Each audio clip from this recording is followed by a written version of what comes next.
Hello, in this video I'm going to be providing an overview of all of the games in the Cold Case brand of mystery investigation games. So I'm going to start by going over the very first impressions you'll have with the game.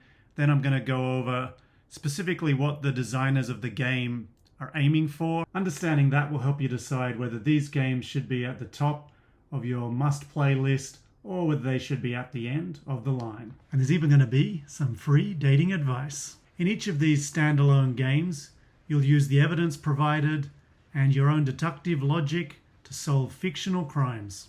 These cold case mystery games really excel at first impressions. Very nicely presented box art using some of the game materials and a little bit of smoke here. And each of the games has a strong premise. You're really going to have the feeling of wanting to know more once you hear about the premises of the game. I'm just going to let that happen. Did we notice something drop there? In A Story to Die For, the body of a journalist is found in a park. It's full of bullet holes and there are 480 pounds in his mouth. There's a note in his pocket promising him a great story if only he brings 500 pounds to the park. Who killed him and why? And of course, why was there 20 pounds missing from his mouth? A Pinch of Murder covers the death of a man who was murdered while preparing a cake for the local church fair. Murder with Interest deals with an unusual office birthday party gone wrong.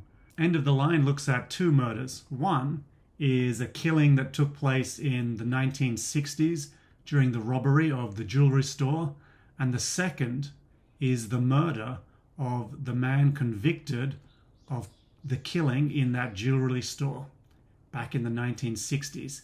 He turns up dead 20 years later, shortly before he's due to be released from prison. So if those premises didn't interest you, then you're probably at the wrong place. You're probably not going to be interested in much of what will be covered in my channel. There's going to be a lot of murder mysteries and this kind of thing discussed. And you're also not going to be interested in these games, so thanks for staying with us so far, unless you hate watching. Now, before I get into exactly why these cold case games may appeal or not appeal to you, I just want to have a look at some of the materials. So inside each box, you're going to get a folder like this, full of case materials. These are all fictitious cases. And the thing that really impresses me about the cold case games is the quality of the graphic design. So I'm showing you something from the 1961 part of this case, and you can really see the yellowing of the paper. And there's a really nice contrast. This is another piece of evidence. This is a police interview in the 1961 case. So you can see how this paper is quite yellow around the edges, a bit nicer in the center. They have this everything from the 1960s case has a very, very aged look about it. And it really stands apart from the later issues. So this is a 1982 newspaper, also looking a little old, but clearly not as old as the 1961 document. This is a 1982 police interview. In this case, the French police have updated things. They've added a photo. And you can really see the difference in the layout here. They put a lot of effort into making things look like real documents from the period. I don't think this is really coming up as much from my camera, but I can see that there is a shading, an old look to these papers around the corner. Maybe if I compare it to the chapter list, sorry, not the chapter list, the contents list. This is a completely clean content list. This is meant to be a modern day letter. You can see these documents in any order. There's no spoilers in what I'm showing you. Here's an old train ticket. I guess back then they were using some kind of hole punch that was somewhat unique. This game provides some crime scene photographs. And if you're worried about the level of graphic detail, this is basically as graphic as things get visually within these games. You don't actually see dead bodies. It's fairly uncommon for most of these games to be too graphic. They're a bit more like Agatha Christie tales. And these kinds of things showing what was found at the scene of a crime. Here's a 1980s train timetable. Here is another train ticket, and look, covered in blood. Don't worry, you're not going to catch any diseases. This is, of course, just a bit of graphic design. Here's a prison visitors list. Again, this document does have an aged look about it. I'm really impressed with the attention to detail. And we have a threatening letter. Now, it does look like it's a bit scrunched up. That's, again, a graphic design effect. This is clearly just a print and sort of rip kind of job here. And additional insurance documents from the 1980s. So that was just a look at some of what was in this particular case. So this particular case has 22 specific items, and some of them, those items actually had multiple photos. So you're looking at around about 30 different pieces of evidence in this box. So what you'll do is you'll go through this game and try to solve the crime, work out what happened, and then at the end you're going to go and give your answer to a website that's listed in the introduction, and you'll answer some questions and they'll tell you whether you're right or wrong. There are a lot of games in this genre doing a fairly similar thing, but now I want to get into what it is that the cold case games are doing that's similar but a little bit different to what a lot of these other companies are doing. The games in this series are all very beginner friendly in their design, and one of the reasons is that it's designed to be solved in multiple ways. A lot of the games in this genre, whether they're easy or difficult, they're only designed to be solved in a certain way. If you don't make certain assumptions, or you don't understand that certain things are associated and connected in a certain way, you're going to fail to solve the case, and you're going to end up on the company's website looking through the hints section, and maybe you'll get the correct answer after a small hint, or in the worst case you might need to get several increasingly large hints until you're basically given the answer. If you've played one of those games, you may have had a sense of dissatisfaction in that you didn't actually do any mystery solving. You got stuck at a certain point and the game no longer was giving you the answer. You had to go behind the scenes to the hint section to get the answer. An example would be a case like this. This company, Unsolved Case Files, their games tend to revolve around a very, very small detail.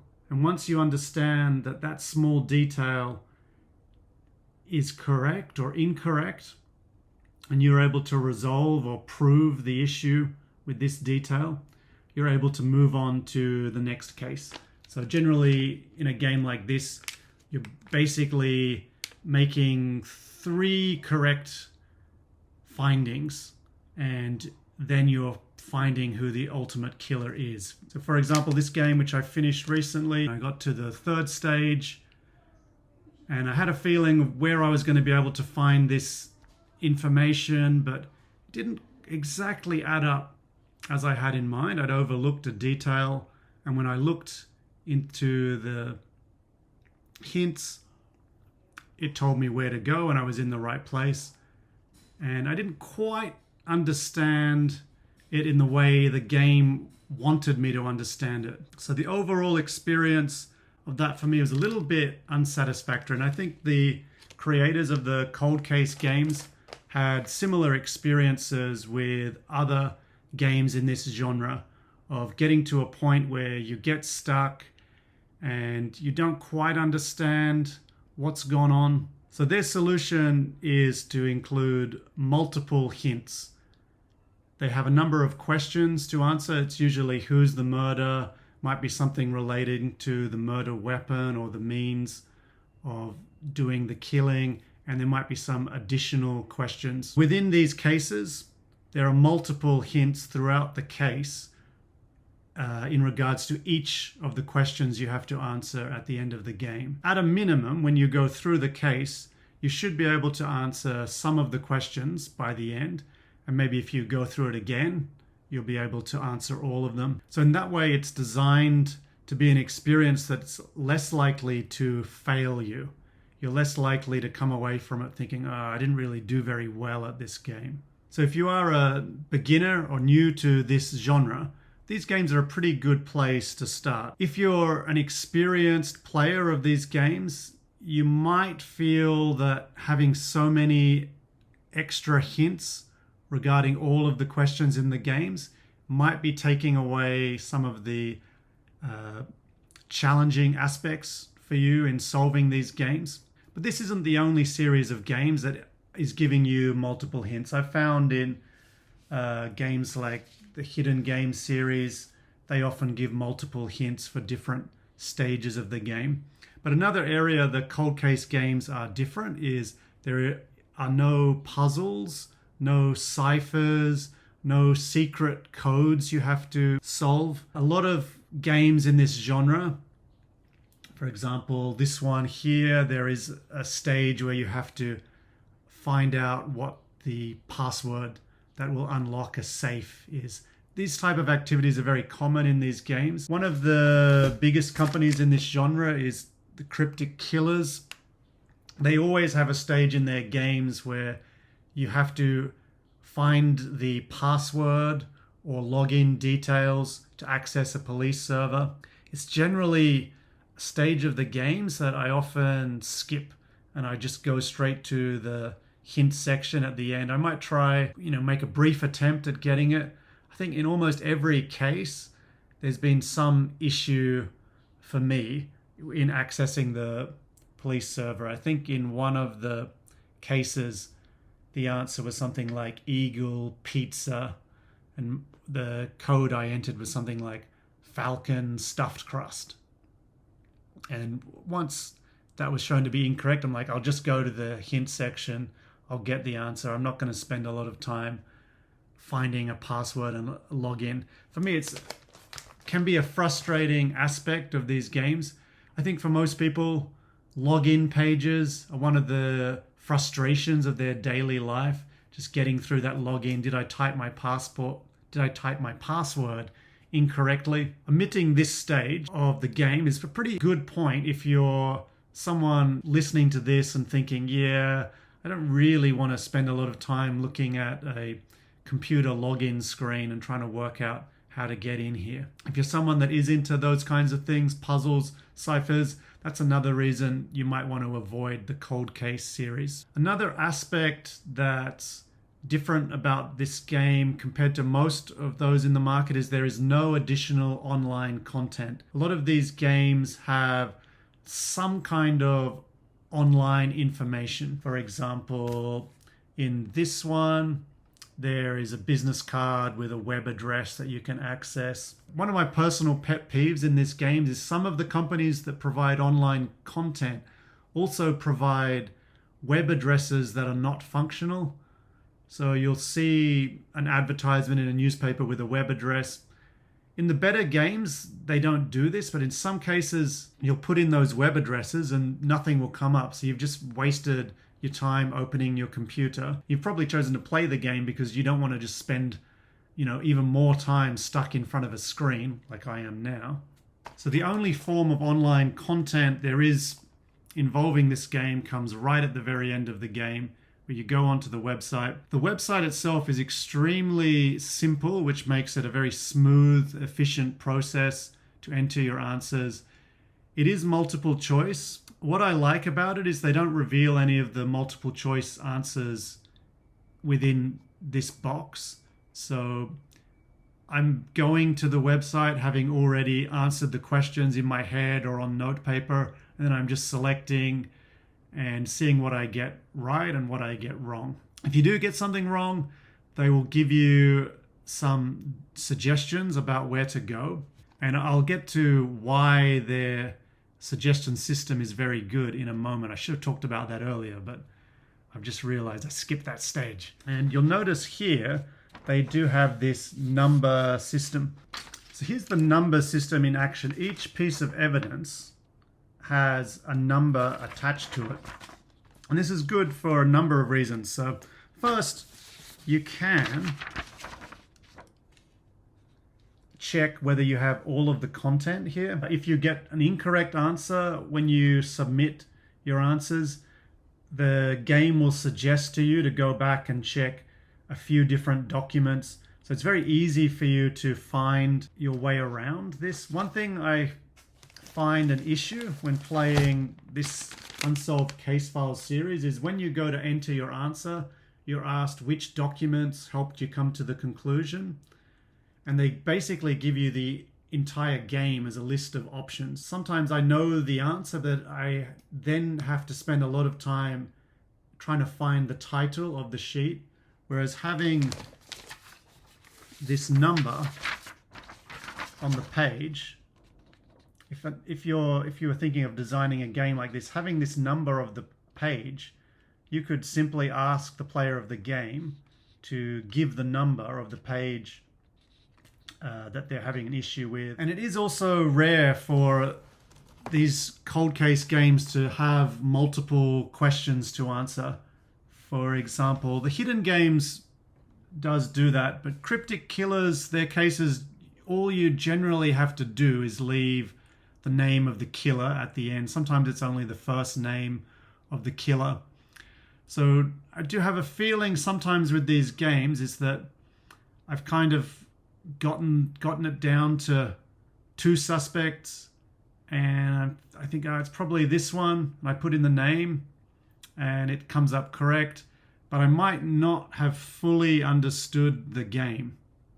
But I think because this game has multiple questions, your level of understanding of the story is going to be a lot clearer by your ability to answer the questions. Have you been able to put together the details? So one particular aspect I like about the cold case design is the material to me feels very approachable. And by that I mean, as you're going through the case, the documents you'll come across and the order they're presented to you has a very nice narrative flow. This is sometimes an issue for some of the games in the genre. Even some of the games I like a lot, they often have a moment where you're presented with a piece of evidence and you'll look at it and you'll be like, well, what's this? What is this document? Why do I have it? Why is it important? And maybe as you get towards the end of the game, you're going to come to the conclusion, oh, okay, I remember we had a document showing who was on level 2 of this building and where the photocopying machine was, and now I've got this, I can maybe add this to my timeline. These hidden games and cryptic killers games in particular have a lot of these fairly abrupt moments where you're kind of like, well, what's this? What am I looking at now? Another point about the design of this, which I've only really just realized it exists in like going over these games, and it's not something that I thought of at the time I played these, is the quality of the content lists. Now you can't see this, but there is a description of each piece of evidence and a source. Now using this, you can actually navigate your way through the game in the order that you would like to complete it in. So for example, this is from A Pinch of Murder, and there's a list of about 30 documents. So let's say I start by reading the local newspaper, and in the newspaper I might come across the victim's name. In this case I think it was Harold Green, and then I might go to the crime scene report. Maybe it says his address. His address in this game is I think 4 Selby Close, and if I look at this list I will see that there is somebody who lives at 2 Selby Close. So if I wanted to interview the neighbor or read the interview of his neighbor, I could go to that document, and then from there I could choose my way around this game. So you're not left to like a random selection of documents, and you're not stuck with using the documents in the order that the game has presented them to you. So some people are probably watching this saying that these chapter lists or content lists aren't that original because games like Cryptic Killers have a similar thing, but it's actually quite distinct because something like a Cryptic Killers game, you can't actually use the content list to choose where you'd like to go next to get more information. So for example, we've got on this content list like police reports, very generically titled. They're not saying what exactly this police report is about. Is this a scene description report? Is this about a separate incident involving a suspect or something like that? So you can't actually play a Cryptic Killers game in the same way you could play a Cold Chase game by like choosing your target and trying to solve the case in a minimal way or in a speedy way. So to sum up this section, I think if you want a game that's purely focused on investigation and somewhat beginner friendly, this is a really good place to start, a really good series. However, if you want something that's a bit more challenging, you're interested in puzzles, secret codes, guessing PIN numbers, things like that, then you might want to avoid this series of games.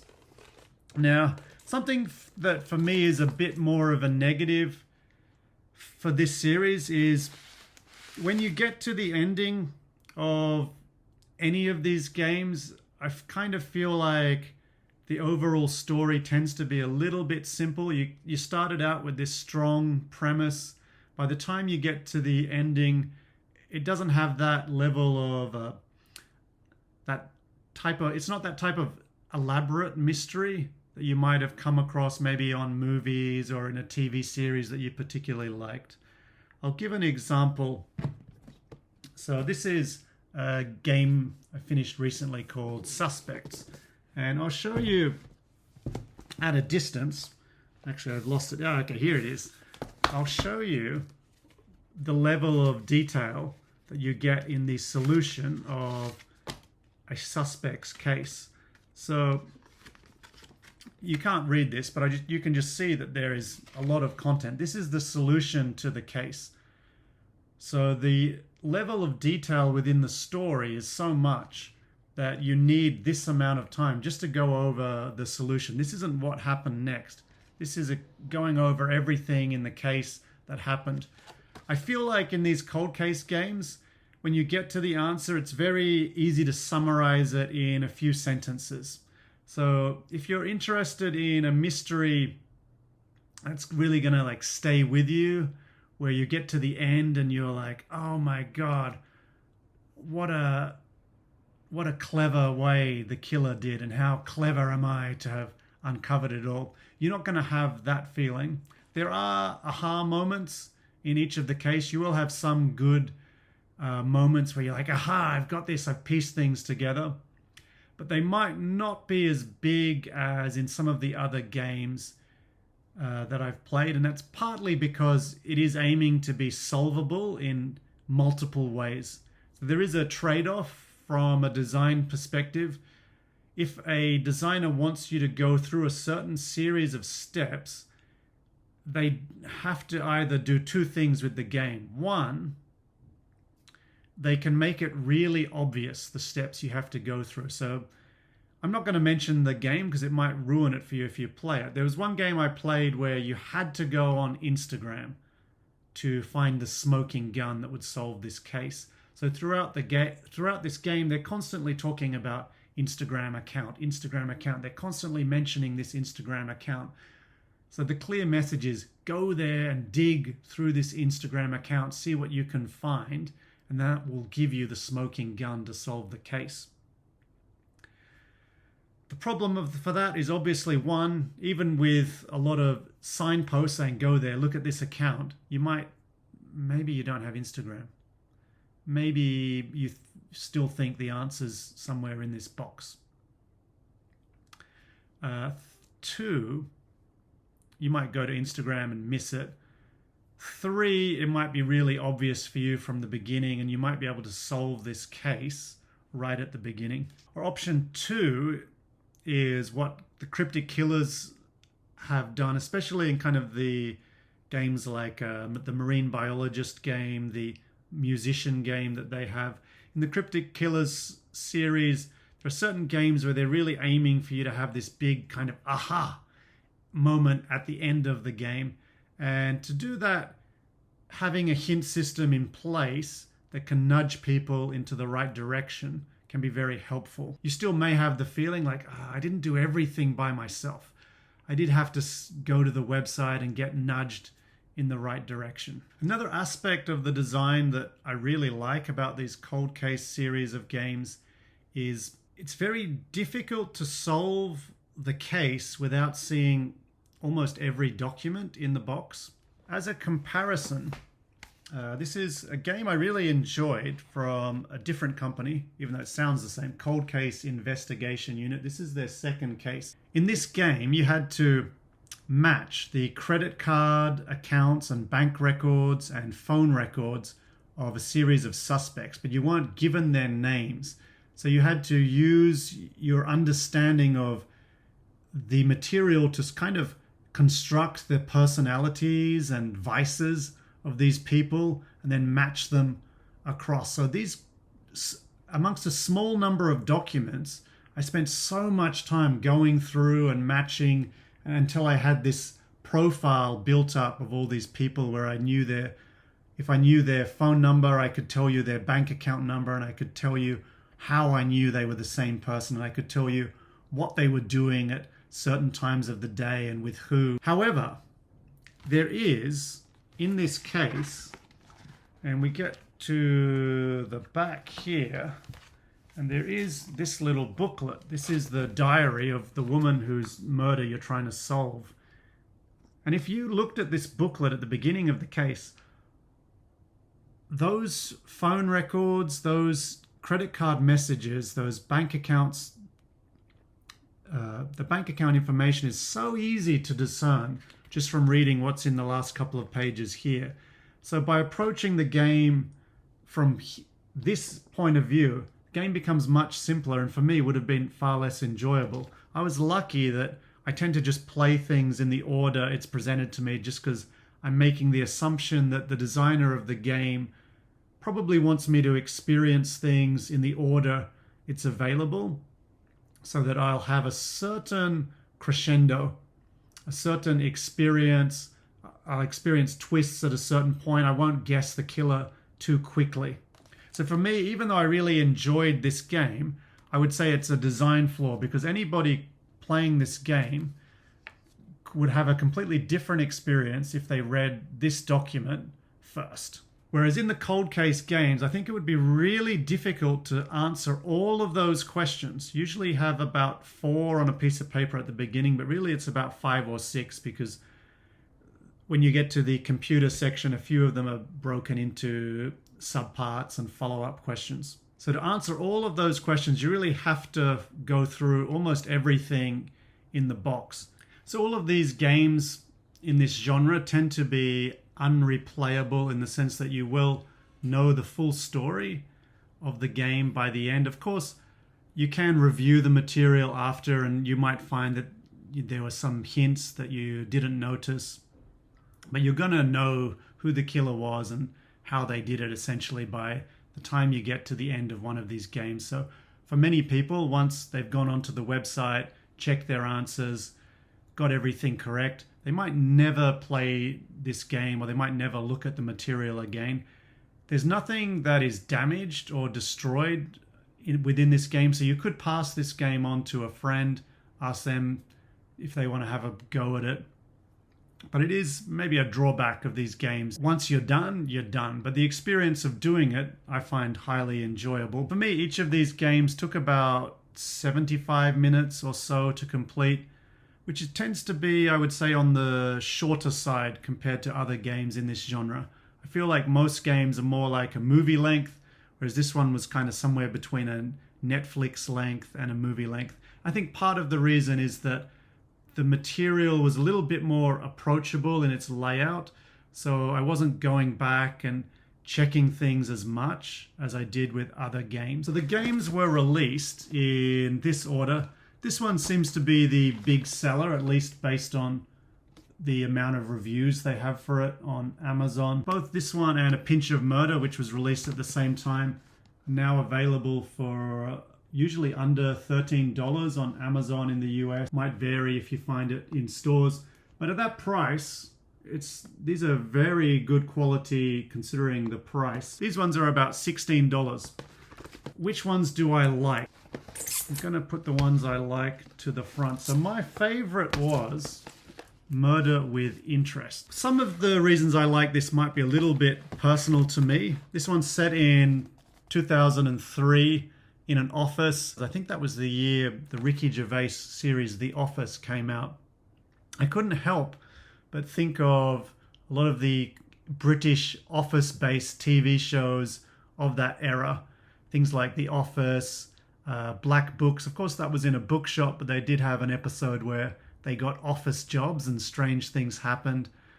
Things like The Big Train, which had some nice office skits, and also a few years later, The IT Crowd. When you go through and read the first interview with the kind of office chatterbox lady, I had a very sort of image of this as taking place in something similar to those TV shows that I've mentioned. A very sort of humorous way. I'm sure like most people experience in this game aren't going to get that, but that's not actually the thing I liked about this one most. The thing I liked about this one, it really defied my expectations. I was expecting this to be a more of a standard bank robbery type case, and it really was quite different. A thing I liked about this one in particular, which is why I chose it ahead of A Pinch of Murder, was the subplot. The subplot here I found to be quite interesting. There are a lot of these cold case games available where they're set in a particular period of time. When you get to the ending of this game, there's kind of like an aha moment. It's not from the solution to the crime, but just when you get to the epilogue where you realize, okay, so that's why the designers chose to focus on this particular point in time and this particular aspect of the case. I don't want to say too much about the subplot. It was easy to get the answer, but there were a lot of small, subtle hints throughout the game in a kind of fun way. On one level, you're focusing on solving this murder mystery, while in the background, there was this fairly like fun subplot going on that was playing out across some of the evidence. For me, this is the #1 beginner-friendly game on the market. The Pinch of Murder, why did this come in at #2? I would say the subplot was a little bit too easy. The murder case itself, it took a long time to figure out who the killer was. I think I got to maybe the last document in the box, and I was like, aha, I got it. Maybe it was the one before that, but it was pretty close to the end of the box. I was like, I'm still a long way from figuring out who this murderer is. The subplots, however, I thought were a little bit too simple. For example, there's like a CCTV image. The person in the image is so clearly identifiable as a person within this game. There's no other person within the game that kind of matched the image shown in the CCTV, even though they're wearing sunglasses and a scarf and a hat, trying to cover their appearance. Just their age alone made them stand out from the other people in this game. I don't know why the designers didn't think to throw in a couple of characters that could be mild doppelgangers, or just people around the similar age that would look in a similar way when trying to hide their appearance. This game was put together during COVID lockdown in the UK, and because of that, there might have been an issue in gathering people. And now for some free dating advice. A lot of people who play games in this genre do it as a date night activity. So here's a tip on how to do it if you're going to play this one. So Pinch of Murder does come with a recipe. So I would recommend, and now this particular recipe, it does require some overnight preparation. You've got to soak some fruit in alcohol. So I would recommend that you send a message to your date the night before, maybe show a picture of the recipe, maybe show a picture of the crime scene. Tell your date that you're preparing a recipe that was involved in an unsolved murder case, and that tomorrow night you're going to work together and find the killer. Say no more than that. Let there be some suspense. Now, one detail about this recipe is that it does say that it takes about 3 hours to prepare.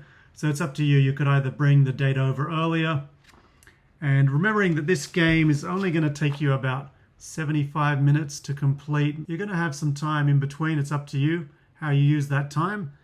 Or you could just start your preparation early before your date comes over and then have the cake ready to be eaten towards the end of the game, maybe before you're about to enter your findings, see if you've solved this crime correctly. So A Story to Die For, their most popular game. This one comes in at third on my list. And it's not that far behind the others, a little bit behind the first two. Probably the weak point of this game compared to the others is the lack of a subplot. There is a storyline here revolving around small town corruption, but this storyline's not really resolved in the epilogue of the game, which was somewhat surprising to me. I still didn't quite know what was going on.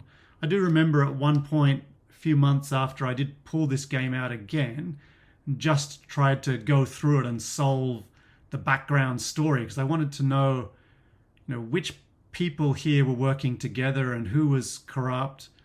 I couldn't quite get to the answer. I have a theory, but I don't know if it's correct. In the later games, they did improve on this aspect, specifically Murder with Interest and A Pinch of Murder are much stronger in terms of the epilogue you get to at the end of the game. Now, this one, End of the Line, is the one I put in last position. This one is a lot further behind the others. This was the only one where I felt a little bit dissatisfied when I finished the case. And for me, it kind of comes down to an over-reliance on a person kind of giving themselves away in an interview. And it's not that, people's alibis don't hold up, because often in a criminal case, there may be details relating to your alibi that you're unaware of just because you weren't in the place where you said you were. That doesn't bother me, but what annoys me is we get one character giving away certain information that they almost certainly would have liked to have kept secret. Okay, I'm going to go into a spoiler here. This has been a long video. You might want to drop out now. Hit the subscribe or like button or whatever you do to leave a comment or something, but you might want to drop out now because I'm going to go into a spoiler here. In this case, we're dealing with a shooting at a jeweler's. The jeweler's is run by a man and his younger brother. The younger brother is killed in the shooting. The younger brother kept a gun at his desk. Now, the other brother, he arrived at the crime scene because of a tip-off, and he took the gun away and kept the gun. He then goes into a police interview and tells the police voluntarily that he told his brother, we have insurance, we don't need to worry about criminals. But he tells them that the brother said, no, I've got a gun, I'm going to keep a gun inside my desk, and if a criminal comes here, I'll fight them. If you had stolen the gun, why would you tell the police about the existence of the gun?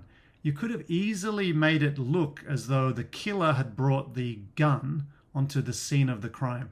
So this particular detail really bothered me. There was another detail in the same interview with the guy whose younger brother had just died, where it's like, sorry for your loss.